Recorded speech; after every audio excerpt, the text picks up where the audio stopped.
want to tell the world that I have struggled all my life to let you know I am in here. My body belies who I really am. I want the world to understand how important it is to keep trying to reach those brown-eyed boys and girls. Never give up hoping they will be found.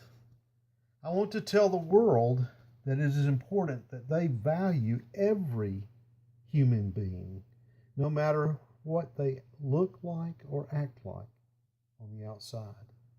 God values and loves us even though we look and act hopeless. I had given up on hope. I wanted to die. Without hope, we will die. I wanted to die because my behavior is terrible, violent, and destructive to relationships even in my own family. I know how they must feel and how confusing it must be to see me not be able to get myself moving and then be deliberately hurting them without a problem. The only way I can explain it is the motor portion of my brain isn't adequately connected to my central nervous system. And it becomes rebellious when I lose control of my emotions. I cannot feel my body. It is a terrible feeling to have no control of your limbs and realize you have hurt those who love you the most. I need to be encouraged by a trusted person that I have faith in. Tell me that I can control my emotions. Even then, it is very hard to bring my body down. This is my hope of getting better control of my body. I believe that with support, it is possible that this is what I want to talk about tonight.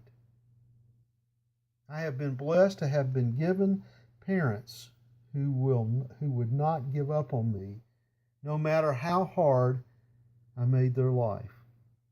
They persevered through some horrible times and yet would never leave me alone, but hung in there, staying connected even in silence, provided me hope.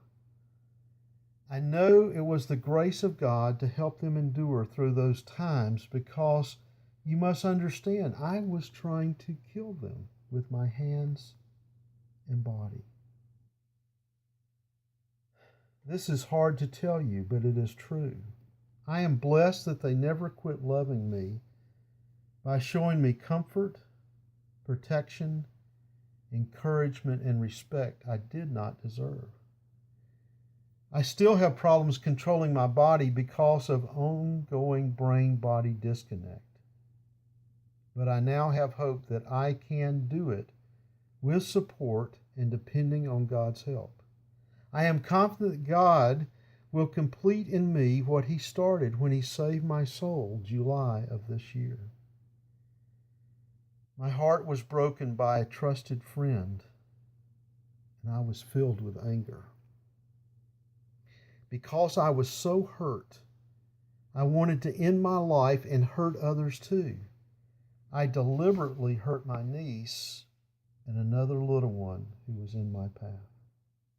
This happened just before the Autism Festival because I couldn't get my body to do what I wanted it to do, and I became very angry.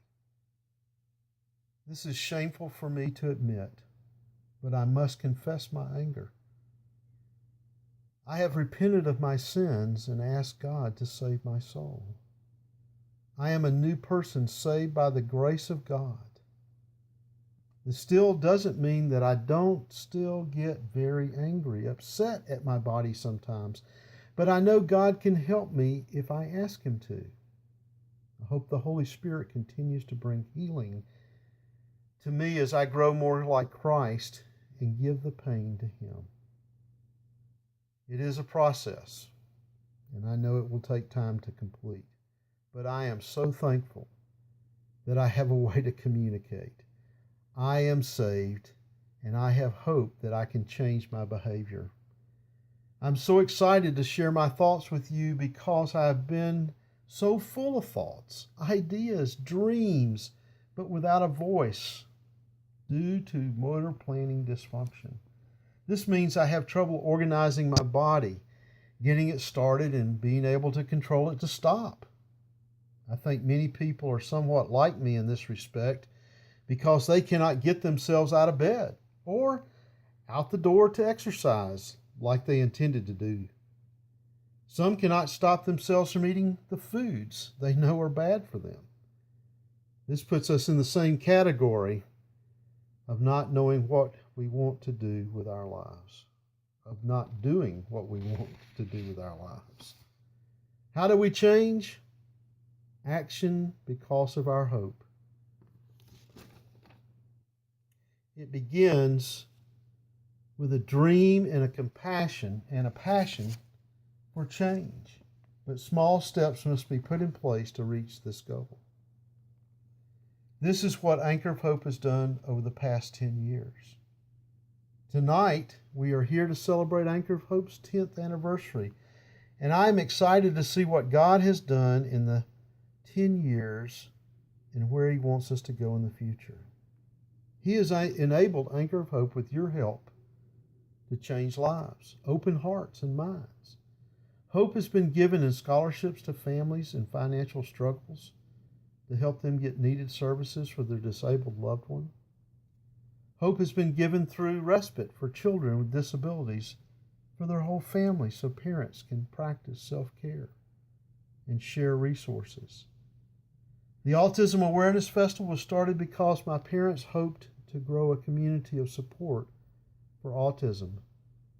It was more about resources in the beginning, but has grown to become more about sharing gifts and abilities in our community.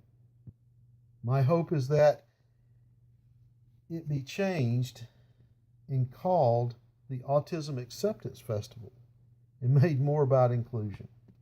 I would love to have all nursing home individuals invited and adopted by community members so they would have an advocate in their community to protect and give them hope for life. I would make it accessible for everyone with sensory dysfunction to attend. I want all cultures and languages to be invited and welcomed. I think this would please God. Would you join me to make this happen? We want our town to be the kindest, friendliest, most hopeful place in Georgia. Can you put aside your fear and anger as I'm trying to do? And then look on the inside of a person? Here are some small steps to take. Don't judge someone before you know their story. Realize we are more alike than different.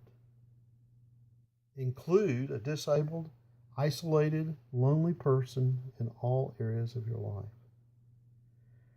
I think you will see that we all share the same needs: love and acceptance. Thank you for giving hope to so many that may feel hopeless and alone.